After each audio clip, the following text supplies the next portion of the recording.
এজন্য আল্লাহ পাক রব্বুল আলামিন তার পয়গম্বরকে সর্বপ্রথম সবচেয়ে বুনিয়াদি যেই কর্মসূচি দান করেছেন, এই কর্মসূচির নাম হলো তেলাওয়াতে কিতাবুল্লাহ। বন্ধুগণ, কোরআনে কারীমের এই তেলাওয়াত, এটা মুসলমানদের ঘরে ঘরে এটা শুধুমাত্র একটা কিতাবের তেলাওয়াত নয়, বরং মুসলমানদের ঘরকে, মুসলমানদের পরিবারকে, মুসলমানদের সমাজকে, মুসলমানদের এলাকা এবং দেশটাকে সকল পাপ পঙ্কিলতা এবং বিজাতীয় আগ্রাসন থেকে জাতিকে সংরক্ষণ করবার মহা ঔষধ। আরে ভাই, কোরআন তেলাওয়াতের বিরুদ্ধাচরণ এভাবেই তারা করে না, মানে কোনো কারণ ছাড়া তারা করে না। নানা ভাবে মুসলিম সমাজকে কোরআনের তেলাওয়াত থেকে বঞ্চিত করবার জন্য বহুমুখী ষড়যন্ত্র তাদের।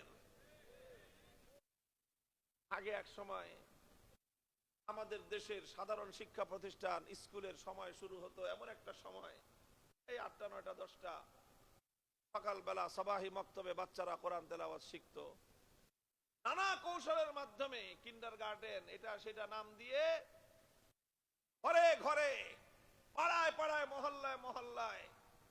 ওই যে আমাদের একটা মন্ত্রী ছিল আগে, বলছিল ব্যাঙ্গের ছাতার মতো মাদ্রাসা গজে উঠছে। ব্যাঙ্গের ছাতার মতো মাদ্রাসা গজিয়ে ওঠে না, ব্যাঙ্গের ছাতার মতো এই সকল কিন্ডারগার্টেন গজায় উঠছে। কিন্ডারগার্টেনকে আমরা ব্যাঙ্গের ছাতা বলি না। শিক্ষা প্রতিষ্ঠান, যে কোনো শিক্ষা প্রতিষ্ঠান হোক, আমরা সেগুলোকে অনার করি, সম্মান জানাই এবং আমরা এগুলোকে স্বাগত জানাই। কিন্তু কথা হলো, এই শিক্ষা প্রতিষ্ঠান গড়ে উঠে মুসলমানের সন্তানকে আল্লাহর কোরআনের তেলাওয়াত থেকে বঞ্চিত করার জন্য যেই শিক্ষাঙ্গনের সকল কর্ম পরিকল্পনা তৈরি হয় মুসলমানের সন্তানদেরকে কোরআনী শিক্ষা থেকে, কোরআনের আলো থেকে বঞ্চিত করার জন্য, সেটাকে আমরা ষড়যন্ত্র ছাড়া আর কিছুই অভিহিত করতে পারি না। মুহতারাম হাজিরিন, আমরা বলি সারা দুনিয়া শিখো, আমাদের কাছে শিখতে মনে না চায় তাদের কাছেই শিখো। মুসলমানদেরকে আমরা বলি তোমাদের সন্তানদেরকে আলেম ওলামাদের তত্ত্বাবধানে শিক্ষিত করতে যদি মনে না চায়, ঠিক আছে, ওয়েলকাম, তোমরা অন্যদের কাছেই শেখাও, যেখানে ইচ্ছা সেখানে শেখাও। শুধু আমাদের একটা অনুরোধ তোমাদের হাতে পায়ে ধরে আমরা জানাই, সেটা হলো এই, তোমার সন্তান অন্য সব কিছু শেখার আগে তাকে তোমার রবের নাম শিক্ষা দাও। তোমার সন্তানকে সব কিছু শেখার আগে, এবিসিডি সরে অ সরে আ সব কিছু শিক্ষার আগে বিসমিল্লাহির রহমানির রহিম শেখাও। অন্য সব শিক্ষার আগে তাকে তোমার রব আল্লাহের নামের সঙ্গে তাকে পরিচিত করো। হে মুসলমান, এটাই হলো আমাদের বিপ্লবের বুনিয়াদ তৈরি করে।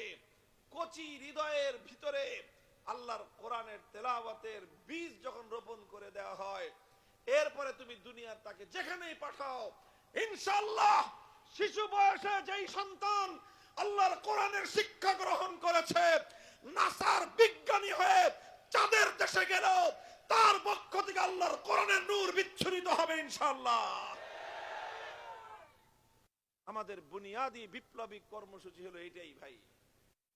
এটা আমাদের বড় কাজ, এটা আমাদের বড় কাজ না, আসলে এটা আল্লাহ প্রদত্ত সর্বশ্রেষ্ঠ নবীর সর্বশ্রেষ্ঠ কর্মসূচি। এটা আমি আর আপনি বুঝি না। অনেক সময় আমরা মনে করি এই যে একটা মক্তব চালায় হুজুররা, এই যে হাফিজুর রহমান সিদ্দিকী সাহেব কাম পায় না, এই যে বাচ্চাদেরকে মক্তবে পড়ানোর জন্য ভর্তি করায়, এটা মামুলি মনে করবেন না। এটা মামুলি জিনিস নয়, এটা সেই কর্মসূচি ইহুদি খ্রিস্টানরা, ইসরায়েল আমেরিকানরা, তারা তাদের সকল ষড়যন্ত্র এই মুসলমানদের আগামী সন্তানদেরকে কোরআনের শিক্ষা থেকে বঞ্চিত করার জন্য তারা নিয়োজিত করেছে। ইয়াতলু আলাইহিম আয়াতিহি, এই জন্য তেলাওয়াতে কিতাবুল্লাহ এটা এমন একটা জিনিস, যেই ঘরে কোরআনের তেলাওয়াত হয় সেই ঘরের সন্তান সহজে বিপদগামী হয় না। এই ঘরে কোরআনের তেলাওয়াত হয় সেই সব ঘর থেকে ওসমান হাদিরা জন্ম নেয়। পৃথিবীর সমস্ত বিশ্ববিদ্যালয়ের শিক্ষা থেকে আল্লাহর কোরআনের নূর থেকে বঞ্চিত করতে পারে না। সব শিক্ষা গ্রহণ করার পর আবার তার হৃদয় থেকে আল্লাহর কোরআনের নূর উচ্ছারিত হয়। শুধু তার সে একা নুরানি আলোকিত হয় তা নয়, গোটা দেশ এবং সমাজ তার কোরআনের আলোয় উদ্ভাসিত হয়ে ওঠে। এই জন্য মুহতারাম হাজিরিন, তেলাওয়াতে কিতাবুল্লাহ এটা এক বৈপ্লবিক কর্মসূচি, এটা একটা ঐতিহাসিক কর্মসূচি।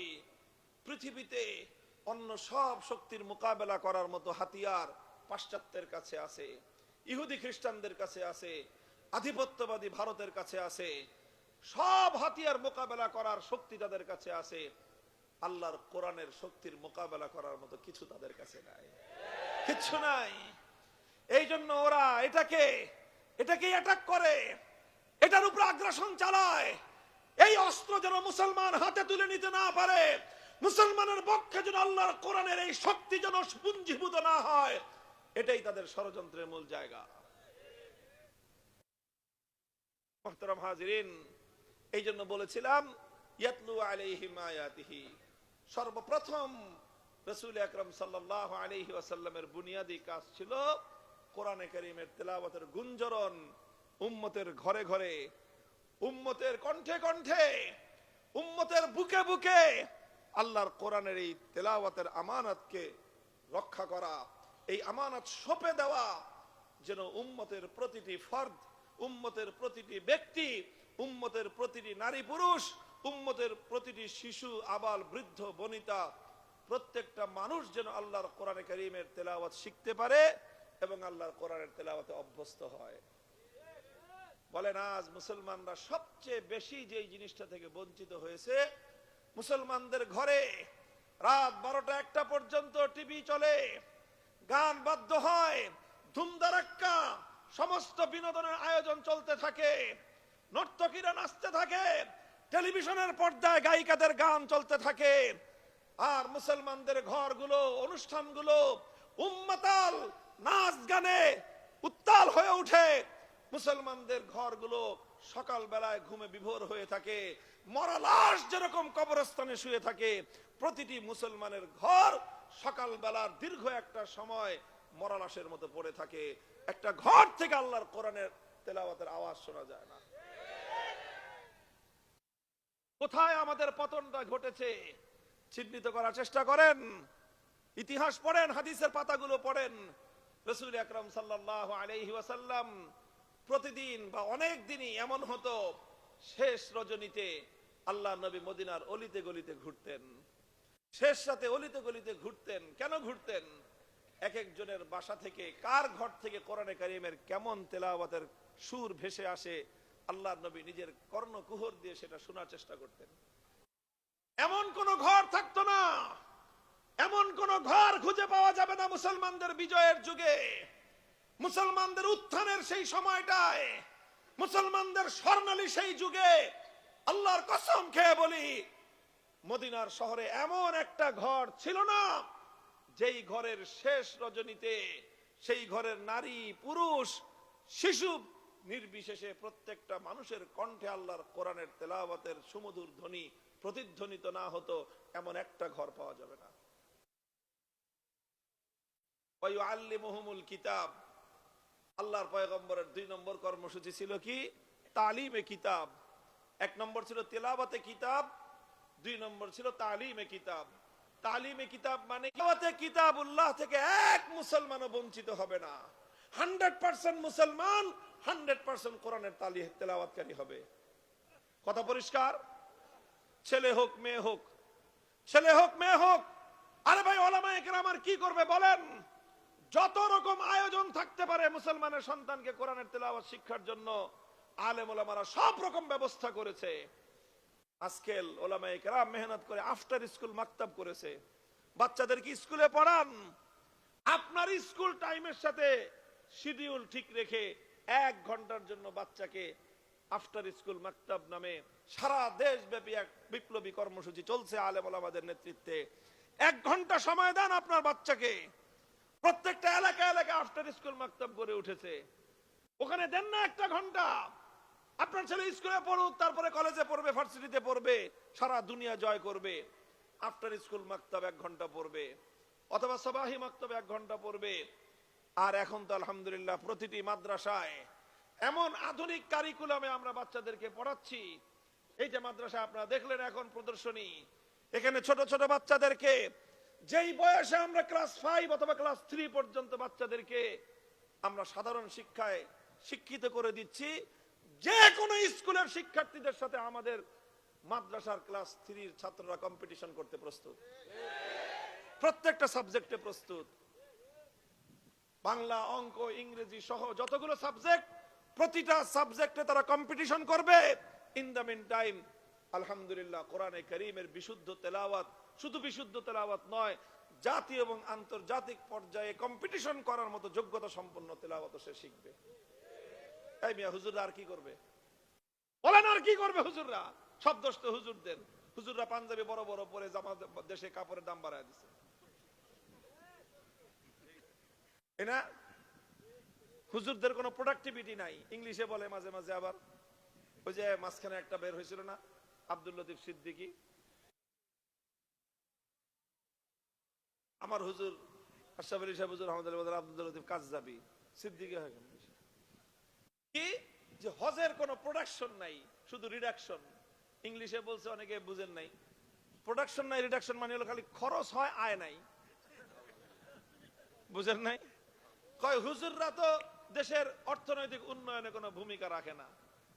উন্নয়ন কাকে বলা হয়, উন্নয়ন কাকে বলা হয় এবং উন্নয়ন কিভাবে হয়, তার যদি সত্যিকার আলোচনা করতে বসি, ঘন্টার পর ঘন্টা আলোচনা দ্বারা আমরা সাব্যস্ত করে দিতে পারবো তোমাদের লজিক, তোমাদের যুক্তি এবং তোমাদের জ্ঞান বিজ্ঞানের আলোকে যে আলেম ওলামারা এই দেশের, এই সমাজের অর্থনৈতিক উন্নয়নে যেই ভূমিকা তারা পালন করতেছে, যদিও প্রত্যক্ষ নয় তবে পরোক্ষভাবে তাদের যে ভূমিকাটা সমাজের অন্য কোন শ্রেণী এবং পেশার মানুষের এই কন্ট্রিবিউশন নাই।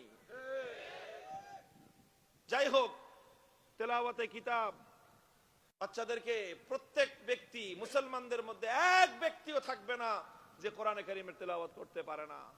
মুসলমানদের জাতীয় শিক্ষা ব্যবস্থা এমন হতে হবে, মুসলিম দেশের জাতীয় শিক্ষা ব্যবস্থা এমন হতে হবে, যেই শিক্ষা ব্যবস্থার মাধ্যমে প্রত্যেকটি সন্তান যারাই শিক্ষাঙ্গনে যাবে সর্বপ্রথম অন্যান্য শিক্ষার সাথে কোরআনে কারীমের তেলাওয়াতের বিশুদ্ধ শিক্ষা সে পাবে।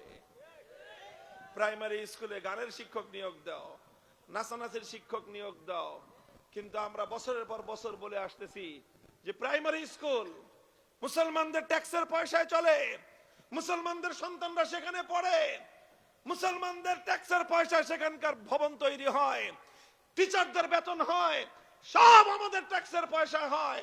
অথচ সেই প্রাইমারি স্কুলগুলোতে আমাদের বাচ্চাদেরকে কোরআন শিক্ষা দেওয়ার জন্য না সিলেবাস আছে, না একজন করে শিক্ষক নিয়োগ দেওয়ার দাবি পূরণ করার কোনো ইচ্ছা আছে তাদের। এগুলো বলতেছি আমরা, এই পর্যন্ত বলে যাচ্ছি, এরপরে কিছুদিন পরে আর বলা বলি নাই, এগুলো আমরা বাস্তবায়ন করব। স্কুলগুলো আমরা নিজ হাতে প্রয়োজনে নিজেদের হাতে দায়িত্ব তুলে নেব ইনশাআল্লাহ। এদেশের মুসলমানদের শিক্ষা ব্যবস্থা আল্লাহর কোরআনকে বাদ দিয়ে জাতীয় শিক্ষা কারিকুলাম চলতে পারে না, সামনের দিনে আমরা চলতে দেব না।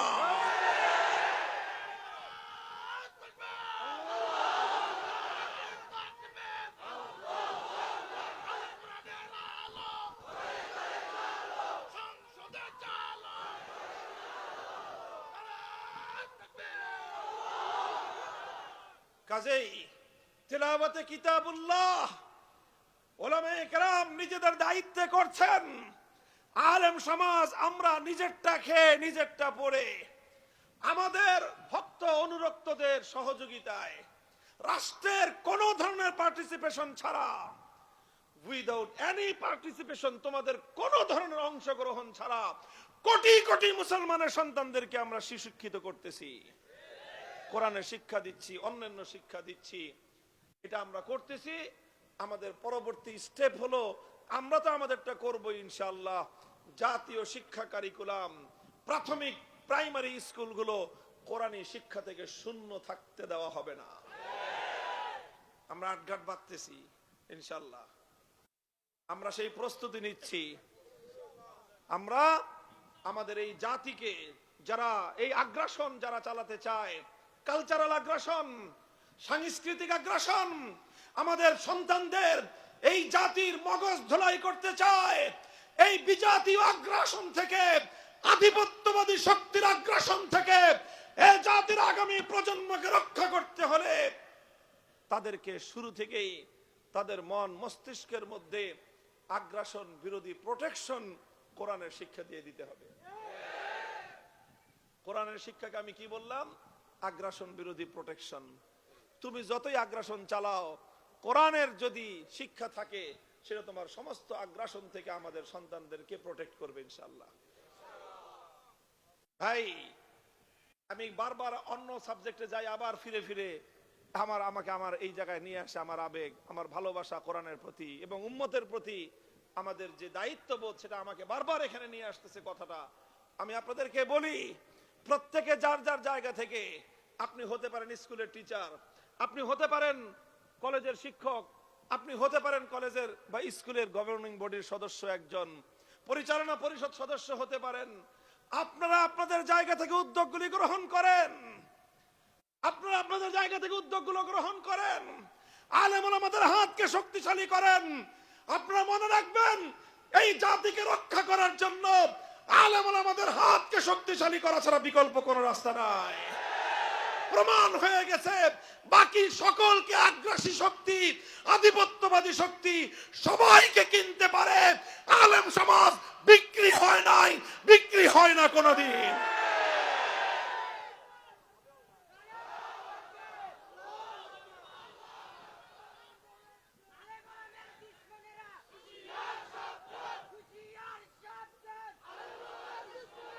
মুহতারাম হাজিরিন, এই জন্য ইয়াতলু আলাইহিম আয়াতিহি, সবচেয়ে বুনিয়াদী কাজ কোরআনের তেলাওয়াতের শিক্ষা ব্যাপক করতে হবে। ঘরে ঘরে কোন মুসলমানের সন্তান কোরআনের তেলাওয়াত থেকে বঞ্চিত হবে না। যারা কোরআনের তেলাওয়াত থেকে শিশুদেরকে বঞ্চিত করে, তারা সবচেয়ে বেশি শিশু অধিকার লঙ্ঘনকারী, ওরা সবচেয়ে বড় মানবাধিকার লঙ্ঘনকারী। মানবাধিকার লঙ্ঘন, শিশুর অধিকার লঙ্ঘনের বিরুদ্ধে জিরো টলারেন্স নীতিতে দেশ এবং জাতিকে পরিচালনা করতে হবে। তুমি তোমার শিশু সন্তানকে কোরআনের শিক্ষা থেকে বঞ্চিত করছো, মানে তুমি তোমার সন্তানের উপর সবচেয়ে বড় জুলুম করতেছো। তোমাদের এই অধিকার নাই, ইউ হ্যাভ নো রাইট। তোমাদের কোনো অধিকার নাই একটা শিশুর উপরে অত্যাচার করার, এই জুলুম করার। তুমি সন্তান জন্ম দিয়েছো বলে তুমি সন্তানের মালিক হও নাই। তোমার এই সন্তান কোরআনী শিক্ষা পাওয়ার তার মৌলিক অধিকার, বেসিক রাইট, এটা তার বেসিক রাইট। এই অধিকার তাকে দিতেই হবে, দিতেই হবে।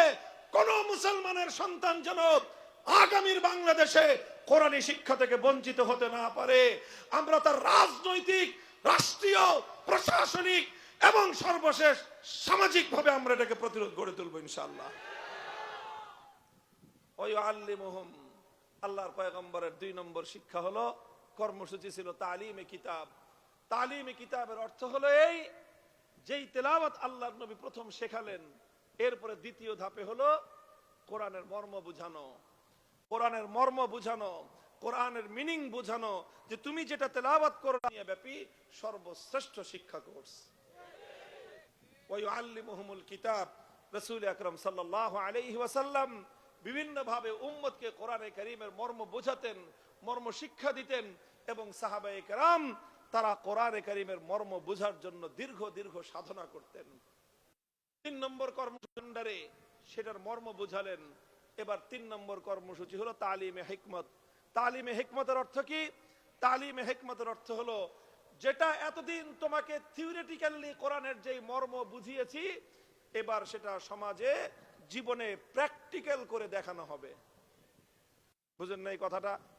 এই খুব লক্ষ্য করে বুঝেন, মাদ্রাসার ছাত্র তালেবে ইলমরা খেয়াল করে বুঝো, বিষয়টা খুব খুব জরুরি, গুরুত্বপূর্ণ। এবং আমাদের যে তৎপরতাগুলো, ওলামায়ে কেরামের যে কর্মসূচিগুলো, এর মধ্যে একটা ধারাবাহিকতা আছে এবং একটা ইন্টার রিলেশন, একটার সাথে আরেকটা যে সংযোগ, সম্পর্ক, সেটা তোমাকে বুঝতে হবে। 1 নম্বর কর্মসূচি কি বললাম? তেলাওয়াতে কিতাবুল্লাহ। 1 নম্বর কর্মসূচি কি? কোরআনের তেলাওয়াত, কিতাবুল্লাহর কি তেলাওয়াত, এটা 1 নম্বর। 2 নম্বর হলো কিতাবুল্লাহ তালিম। 2 নম্বর কি? কিতাবুল্লাহ তালিম। তেলাওয়াত মানে হলো পড়া, তালিম মানে কি? অর্থ বুঝা। তালিম মানে কি? অর্থ বুঝা। এবার আসছে তালিমে হিকমত, অর্থাৎ হিকমতু কিতাবিল্লাহ। এটার অর্থ কি? এটার অর্থ হলো যেটা কোরআনের যেই আয়াতের অর্থ তুমি ব্যাখ্যা দিয়ে বুঝলা, শব্দ দিয়ে বুঝলা, এবার সেটা প্র্যাকটিক্যাল বাস্তবায়ন করো। কি করো? প্র্যাকটিক্যাল বাস্তবায়ন করো। আমি যেমন আপনাকে উদাহরণ দেই, কোরআনে কারীমের একটা আয়াত তেলাওয়াত করা হলো, আস-সারিকু ওয়াস-সারিকাতু ফাকতাউ আইদিয়াহুমা জাযাআম বিমা কাসাবা নাকালাম মিনাল্লাহ ওয়াল্লাহু আজিজুন হাকীম। কোরআনে কারীমের এরকম অসংখ্য আয়াত। আল্লাহর নবী এটার মর্ম প্রথমে কথা দিয়ে বোঝাতেন, ব্যাখ্যা দিয়ে বোঝাতেন যে নামাজ পড়তে চাইলে পবিত্রতা অর্জন করতে হয়। পবিত্রতার অর্থ হলো উযু করতে হবে। উযু কেমনে করবে? হাত ধুবে, মুখ ধুবে, তারপরে মাথা মাসায় করবে, পাও ধুবে। এই সব কথাগুলি বলার দ্বারাই আল্লাহর নবীর দায়িত্ব শেষ হলো না। নবীজি এবার 3 নম্বর দায়িত্ব পালন করতেন। বলতেন, দেখো আসো, আমি তোমাদেরকে উযু করা, কেমনে উযু করতে হয় সেটা হাতে কলমে শিক্ষা দিব। এরপরে নবীজি নিজে উযু করে সাহাবায়ে কেরামকে উযুর শিক্ষা দিয়েছেন। নিজে নামাজ পড়েছেন, সাহাবায়ে কেরামকে বলেছেন, আল্লাহর কোরআন যে তোমাদেরকে নামাজ পড়তে বলে, আমি তোমাদেরকে নামাজ পড়ার প্র্যাকটিক্যাল ট্রেনিং দেই। আল্লাহর নবী উম্মতকে বললেন, সল্লু কামা রাআইতুমুনি উসাল্লি, আমাকে যেভাবে নামাজ পড়তে দেখেছো তোমরা ঠিক সেইভাবে নামাজ পড়বা। শুধুমাত্র কিতাব পড়ে নামাজ শেখা যায় না, নামাজ শিখতে হলে দেখে দেখে নামাজ শিখতে হয়। অর্থাৎ প্র্যাকটিক্যাল করা, প্র্যাকটিক্যাল। মনে রাখবেন, ইসলাম যতটা না থিওরিটিক্যাল সাবজেক্ট, তার চেয়ে বেশি ইসলাম প্র্যাকটিক্যাল সাবজেক্ট। শুধু থিওরি পড়ে ইসলাম বোঝা যায় না, প্র্যাকটিক্যাল শিখতে হয়। কাদের কাছ থেকে শিখতে হয়? উলামায়ে কেরামের কাছ থেকে ইসলামের প্র্যাকটিক্যাল শিখতে হয়। এই প্র্যাকটিক্যাল শিক্ষাটাকেই বলা হয় তালিমে হিকমত। কোরআনের আয়াত নাজিল হলো, কোরআনের আয়াত নাজিল হলো যে হাত কেটে দাও চোর চুরি করে ধরা পড়লে। তেলাওয়াত হলো আস-সারিকু ওয়াস-সারিকাতু ফাকতাউ আইদিয়াহুমা। কোরআনের আয়াত তেলাওয়াত করলেন আল্লাহর নবী। 1 নম্বর দায়িত্ব শেষ হলো। তারপরে হাত কখন কাটতে হবে, কতটুকু সম্পদ চুরি করলে হাত কাটা যাবে, কে চুরি করলে হাত কাটা যাবে, কোন পরিস্থিতিতে চুরি করলে হাত কাটা যাবে, এর অনেক লম্বা ব্যাখ্যা আছে। শুধু একজন চুরি করছে, মসজিদের জুতা চুরি করছে, বাস ধরে পিঠা মেরে ফেললেন। হ্যাঁ, একজনের পকেটে হাত দিয়ে আপনার 10 টাকা চুরি করছে, 100 টাকা চুরি করছে, বাস ওরে পিঠা মেরে ফেললেন। আপনারা রাস্তাঘাটের ছেঁচড়া চোরদেরকে যেই পরিমাণ শায়েস্তা করেন, ভদ্রবেশী লক্ষ লক্ষ কোটি টাকা কলমের খোঁচায় যারা চুরি করে, তাদের ব্যাপারে এই সমাজ নির্বিকার বসে থাকে। তাদের পিছনে গোটা সমাজ তাদেরকে জিন্দাবাদ ধ্বনি দেয়, তাদের পিছনে গোটা সমাজ দৌড়াতে থাকে। আরে ছেঁচড়া চোররা সমাজকে যতটা না উৎপীড়ন করে, ভদ্রবেশী মুখোশধারী উচ্চ শিক্ষিত চোরেরা, এক চোর সারা দেশের সকল ছেঁচড়া চোরদের চেয়ে বেশি চুরি করে। কাজেই চুরি করলেই শুধু হাত কাটা যায়, ব্যাপারটা এত সহজ না। এর অনেক লম্বা ব্যাখ্যা আছে।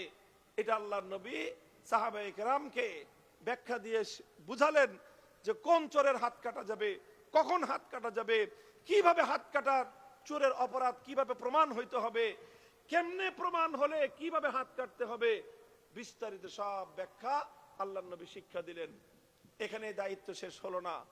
যখন ঘটনা ঘটলো, চুরি হলো, চোর ধরা পড়লো, আল্লাহর পয়গম্বর যেদিন মক্কা বিজয় করলেন, মক্কা বিজয়ের পরের দিন সেখানে চুরির ঘটনা ঘটে গেল, চোর ধরা পড়ে গেল।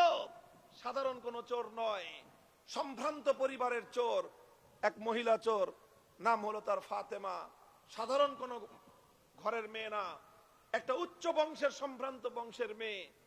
স্বয়ং আল্লাহ রাসূল সাল্লাল্লাহু আলাইহি ওয়াসাল্লামের সাথে যেই বংশের, যেই পরিবারের ব্লাড কানেকশন, নবীজির যে নানির গোষ্ঠী ছিল, সেই বনু মখজুম, সেই বনু মখজুম গোত্রের মেয়ে ফাতেমা মখজুমিয়া চুরি করে ধরা পড়লো। মক্কার লোকজন চিন্তা করলো যে এখন যদি মেয়েটার হাত কাটা যায়, একটা মেয়ের হাত কাটা যাবে, সঙ্গে পুরা বংশের নাক কাটা যাবে। কাজেই যে করেই হোক তদবির করা শুরু করলো যে মেয়েটার যেন হাত না কাটা যায়। তদবির করবে কে? শক্তিশালী আল্লাহর নবীর ঘনিষ্ঠ লোককে তৈরি করা হলো।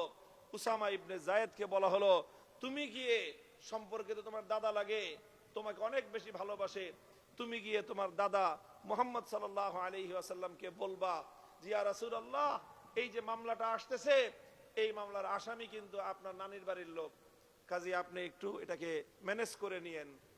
সে গিয়ে তদবির করলো। আল্লাহ রাসূল সাল্লাল্লাহু আলাইহি ওয়াসাল্লাম ক্ষিপ্ত হয়ে উঠলেন। ফাকান্নামা ফুকিয়া ফি ওয়াজনাতিহি হাব্বুর রুম্মান, আমার নবীর চেহারা রক্তিম বর্ণ ধারণ করে লাল হয়ে গেল। মনে হলো যেন আমার নবীর চেহারার মধ্যে বেদানার রস ছিটিয়ে দেওয়া হয়েছে।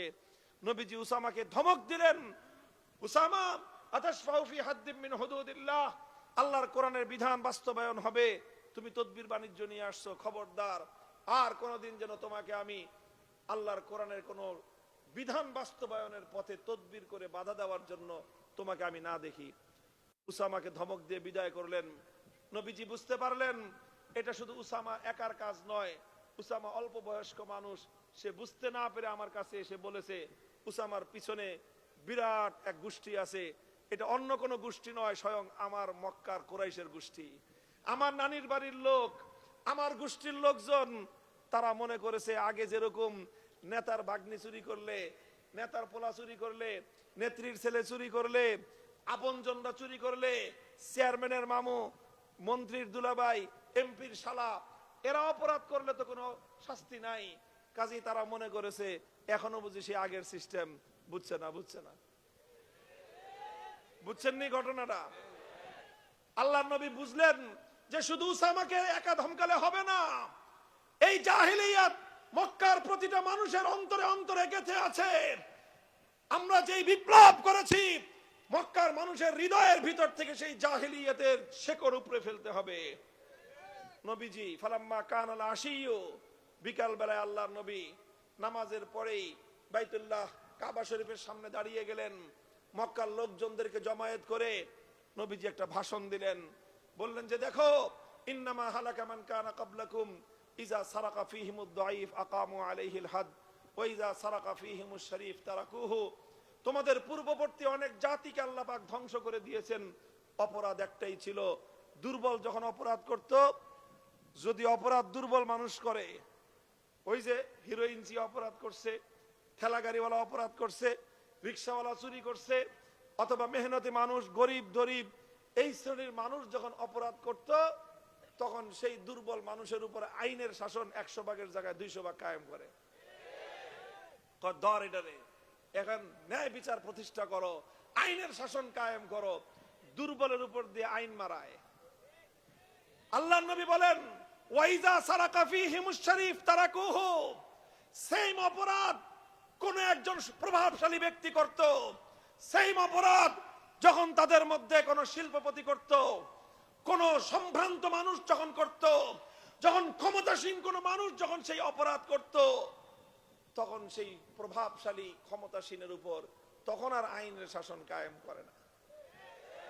আইনের শাসন সব বিরোধী দলের জন্য, আর নিজের দলের লোকজনের জন্য কোনো আইন নাই। আল্লাহর নবী বলেন যখন কোন সমাজে এই ধরনের বৈষম্য তৈরি হয়, আল্লাহ পাক রব্বুল আলামিন সেই সমাজকে ধ্বংস করে দেন। আজ তোমরা চাও যে আমার গোষ্ঠীর লোক অপরাধ করে ধরা পড়েছে, শুধু আমার সম্পর্কের কারণে আমি তাকে অপরাধ থেকে, বিচার থেকে আমি তাকে খালাস দিয়ে দিব।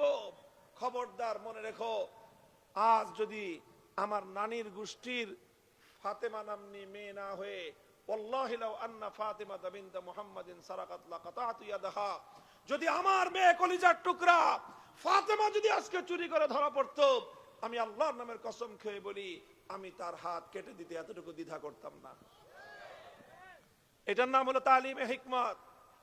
উজুর মাসলা ট্রেনিং দেওয়া যেরকম তালিমে হিকমত, নামাজ শিখানো যেরকম তালিমে হিকমত, আজান একামত এটা শিখানো, হাতে কলমে শেখানো যেরকম তালিমে হিকমত, ঠিক তদ্রূপ কিভাবে বিচার ব্যবস্থায় আল্লাহর কোরআনের এক একটা আইন প্রয়োগ করতে হয় সেটা প্র্যাকটিক্যাল বাস্তব করে দেখানো, এটাও তালিমে হিকমত। এটা হলো 3 নম্বর কর্মসূচি। 4 নম্বর কর্মসূচি হলো ওয়াইজাক্কিহিম, আল্লাহর কোরআনের যেই আয়াত তেলাওয়াত হয়েছে, তেলাওয়াতে কিতাবুল্লাহর আন্ডারে, তারপরে তালিমে কিতাবের আন্ডারে যেই আয়াতের মর্ম বোঝানো হয়েছে, তালিমে হিকমতের মাধ্যমে যেই আয়াত প্র্যাকটিক্যাল বাস্তবে প্রয়োগ করা হয়েছে, তাজকিয়ার অর্থ হলো মানুষের আখলাক এবং চরিত্রের মধ্যে কোরআনের সেই আয়াতগুলিকে মানুষের চরিত্রের মধ্যে প্রতিষ্ঠিত করে দেওয়া, মানুষকে আল্লাহর কোরআনের চরিত্রে চরিত্রবান বানানো, এটার নামই হলো তাজকিয়া। আলহামদুলিল্লাহ, আমার কথা শেষ। এখন আপনাদেরকে আখেরি কথা বলি। এই যে আল্লাহর নবীর 4 দফা কর্মসূচির কথা বললাম, এই কর্মসূচির মাধ্যমে আল্লাহর নবী সেই সোনার সমাজ কায়েম করেছিলেন। আমরা কি চাই আমাদের এই জাহেলি সমাজটা সেই সোনালী সমাজে পরিণত হোক? চান তো? আমরা চাই তো ইনশাআল্লাহ? হাত নামান, হাত নামান, হাত নামান।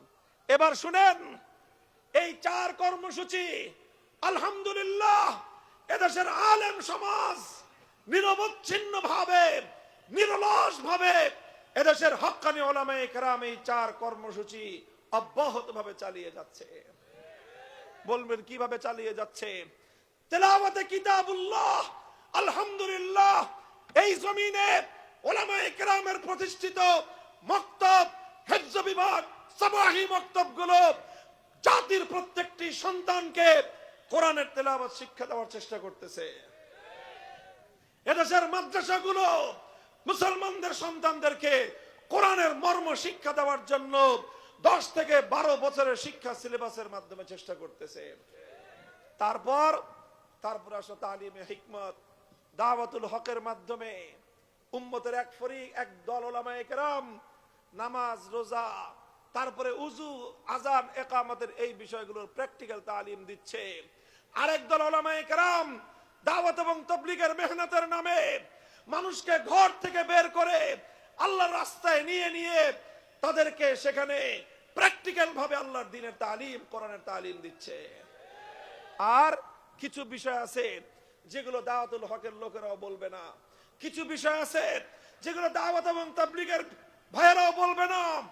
এমন কিছু আল্লাহর কোরআনের বিধান আছে যেই বিধানগুলো বাস্তবায়ন করতে হলে সমাজ এবং রাষ্ট্রীয় শক্তির প্রয়োজন হয়। কোরআনের সেই বিধানগুলো বাস্তবে প্রতিষ্ঠিত করার জন্যই উলামায়ে কেরাম ইসলামী রাজনীতির কঠিন অঙ্গনে কাজ করতেছেন।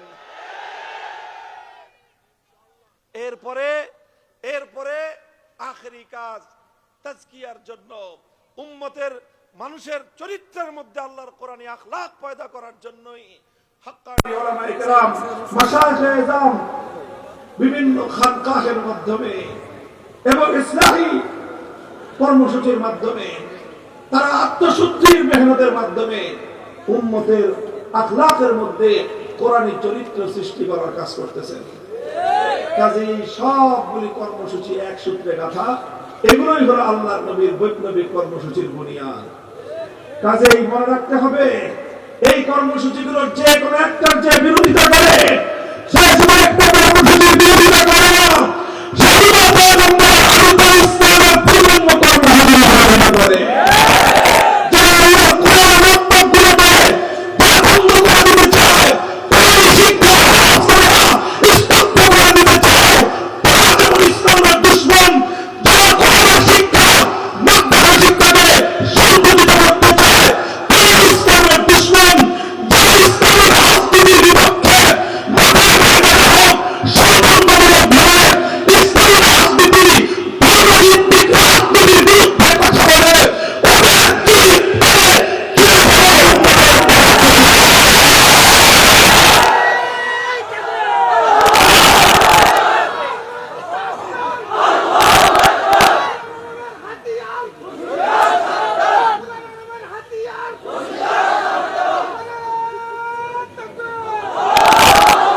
আলহামদুলিল্লাহ এই সব কর্মসূচি চলছে এবং আস্তে আস্তে এটা দানা বাঁধছে, আস্তে আস্তে দানা বাঁধতেছে। বলেন ঠিক না বেঠিক?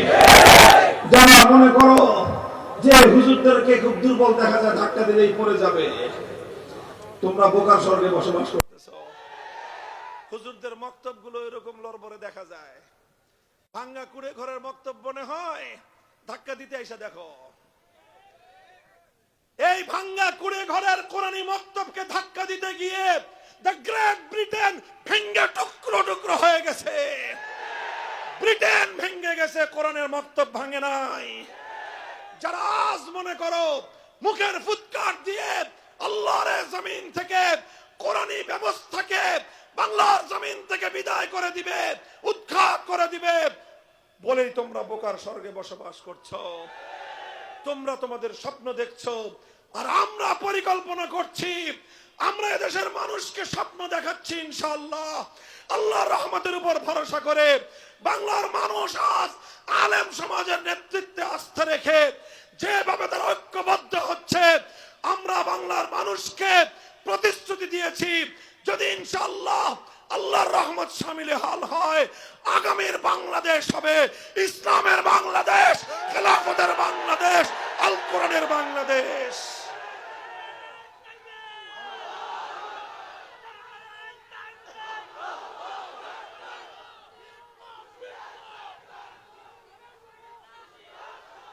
এই সাথে থাকবেন তো, না খালি স্লোগান দিয়ে বাড়িতে গিয়ে ঘুমাইবেন? হ্যাঁ, আছেন তো ইনশাল্লাহ?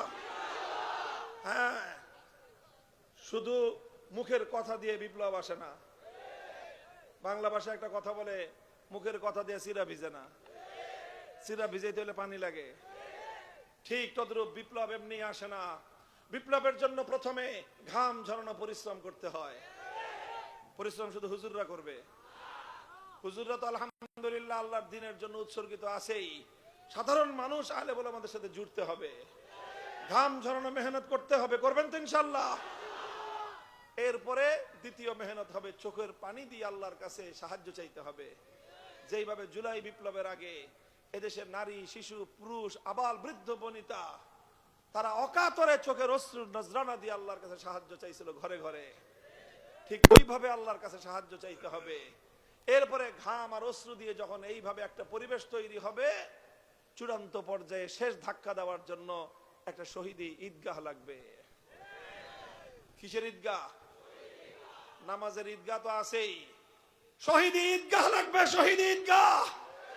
সেই শহীদি ঈদগাহে প্রয়োজনে মাথায় কাফনের কাপড় পরে আল্লাহর জমিনে আল্লাহর কোরআনের রাজ কায়েম করবার জন্য শাহাদাতের শপথ নিয়ে কারা কারা হাজির থাকবা? হাত তুলে অঙ্গীকার করো আল্লাহর কাছে।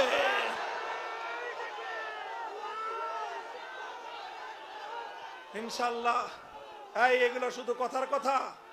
এই শুধু কথার কথা না শপথ? বলো শপথ, বলো অঙ্গীকার। ইসলামী সমাজ গঠনের অঙ্গীকার, কোরআনের সমাজ গঠনের অঙ্গীকার। কার সাথে অঙ্গীকার? কার সাথে? বলো কার সাথে? আল্লাহ পাক রব্বুল আলামিন এই অঙ্গীকার পূরণের তৌফিক দান করেন। ওয়া আখিরু দাওয়ানা আলহামদুলিল্লাহি রাব্বিল আলামিন। আসসালামু আলাইকুম ওয়া রাহমাতুল্লাহ। আলহামদুলিল্লাহ, অসংখ্য ধন্যবাদ হযরতে দিক নির্দেশনামূলক। আসসালামু আলাইকুম ওয়া রাহমাতুল্লাহি ওয়া বারাকাতুহু। আর কিছুক্ষণ বসবেন না, দোয়া হয়ে যাবে। সবাই আল্লাহু আকবার বলে দাঁড়িয়েছেন, এবার বিসমিল্লাহ বলে বসেন। আমরা তো প্রতি বছর এই মাহফিল রাত্র 1টা পর্যন্ত বেজে যায়, ঠিক না? আমরাও তো রাত নিব না ইনশাআল্লাহ। আমি হযরতের বয়ানের পরে এখন আমি কিছু কথা বলবো, এরপরে দোয়া হবে। এর আগে যদি আপনারা রাজি থাকেন তাহলে মাদ্রাসার সংক্ষেপ একটা ডকুমেন্টারি আছে, যদি দেখতে চান আমরা দেখাবো, এরপরে আমি বয়ান করবো ইনশাআল্লাহ। কি রাজি আছেন ইনশাআল্লাহ? দেন এটা চালু।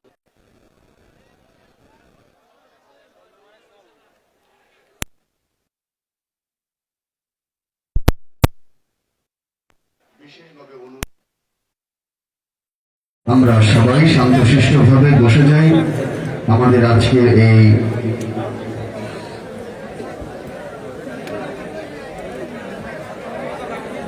সঙ্গীত পারফরমেন্সে যারা আছো, আমরা সবাই স্টেজে চলে আসি। পোশাক পরে সবকিছু সেজে গুজে আমরা সঙ্গীতে যারা পারফর্ম করব তারা চলে আসি, খুব তাড়াতাড়ি আমরা চলে আসি।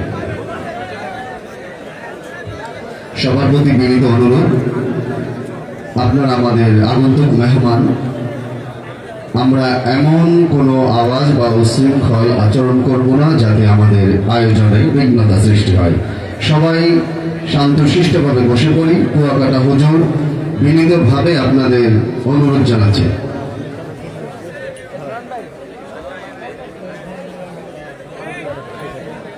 আমাদের সবাই স্টেজের দিকে আমরা লক্ষ্য রাখি।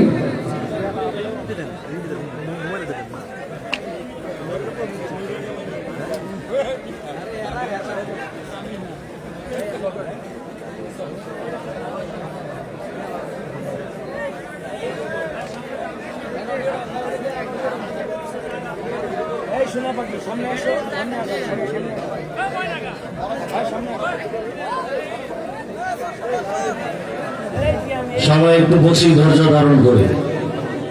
রাত্র বেশি হয় নাই, আলহামদুলিল্লাহ অল্প টাইমের মধ্যে শেষ হবে। 10:30 বেজেছে, এখনো বাজে নাই। বসেন সবাই, বাইরে গিয়ে তো দোকানে ঘুরবেন আর মোবাইল চালাবেন। বসেন আল্লাহর রহমতে। স্টেজের দিকে সবাই নজর করেন, এরপরে আমি ইনশাআল্লাহ বয়ানে বলবো।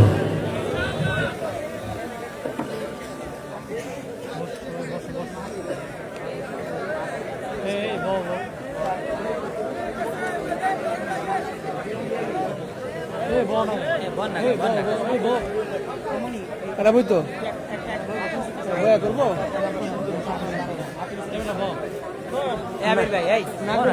না করলে বসবে এরা, তোমাদের কথা চলবে বক্তব্য উপর থেকে।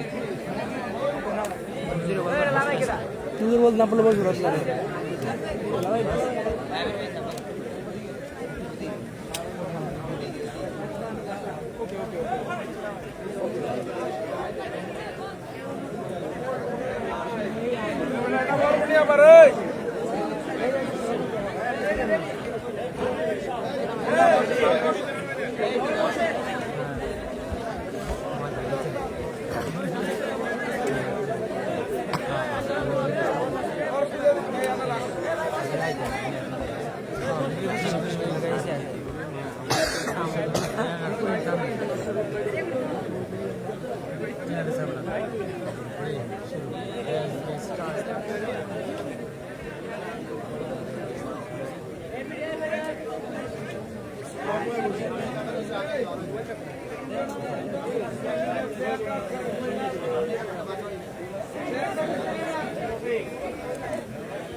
হ্যাঁ, রেডি।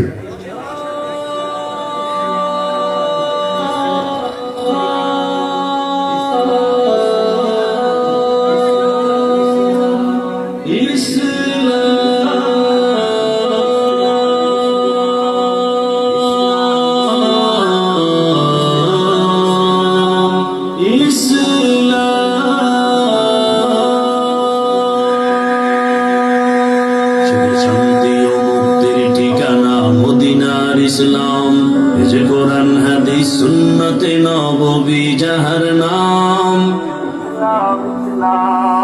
ইসলাম আসছে দেশ জাতি আর মানবতার সুখ, দূর হবে জাহেলিয়াতের বর্বরতার দুঃখ। ইসলাম আসছে দেশ জাতি আর মানবতার সুখ, দূর হবে জাহেলিয়াতের বর্বরতার দুঃখ। বিশ্ব নবীর আগমনে ধন্য আরব দোজাহানে, বিশ্ব নবীর আগমনে ধন্য আরব দোজাহানে। কোরআনি পয়গাম ইসলাম ইসলাম ইসলাম ইসলাম ইসলাম ইসলাম ইসলাম ইসলাম। শান্তি ও মুক্তির ঠিকানা মদিনার ইসলাম, এ যে কোরআন হাদিস সুন্নতে নববী যাহার নাম। ইসলাম আমার মুসলিম আমি নেই কো পরাজয়, কালেমার পতাকা আমি উড়াবো বিশ্বময়। ইসলাম আমার মুসলিম আমি নেই খবর জয়, কালেমার পতাকা আমি সময়।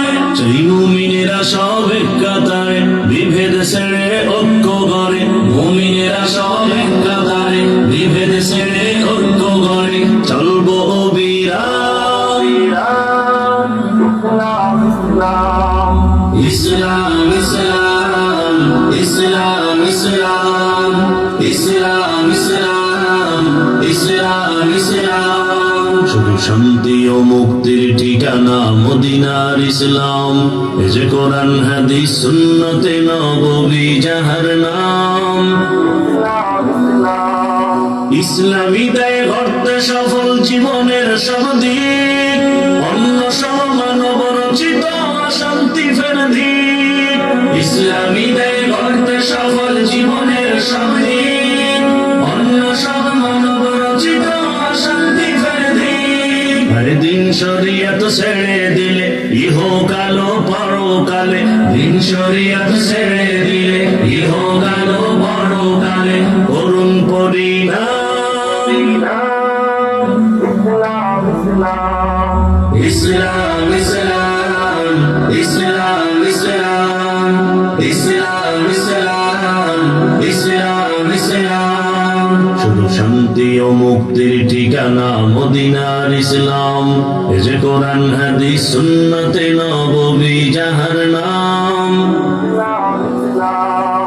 ইসলাম আছে ওলামা মাদ্রাসার ওসিলায় তাদের পথে চললে কি দেশ বিপদমুখী হয় ইসলাম আছে ওলামা মাদ্রাসার ওসিলায় তাদের পথে চললে কি দেশ বিপদমুখী হয় আজ স্বার্থ লোভী দিশে হারা দেশ নিয়ে ভাবে না তারা স্বার্থ লোভী দিশে হারা দেশ নিয়ে ভাবে না তারা হোক যত বদনাম ইসলাম ইসলাম ইসলাম ইসলাম ইসলাম ইসলাম ইসলাম ইসলাম শুধু শান্তি ও মুক্তির ঠিকানা মদিনার ইসলাম এ যে কোরআন হাদিস সুন্নতে নববী যাহার নাম ইসলাম দেশ মানবতায় এক আওয়াজ সমান ভিন দেশিতা বেদার কেহ পার পাবে না আর ইসলাম দেশ মানবতায় এক আওয়াজ সমান ভিন দেশিতা বেদার কেহ পার পাবে না আর এই দেশ হবে আদর্শ মিনার শিক্ষা নিবে বিশ্ব দরবার দেশ হবে আদর্শ মিনার শিক্ষা নিবে বিশ্ব দরবার বাংলাদেশ তার নাম ইসলাম ইসলাম ইসলাম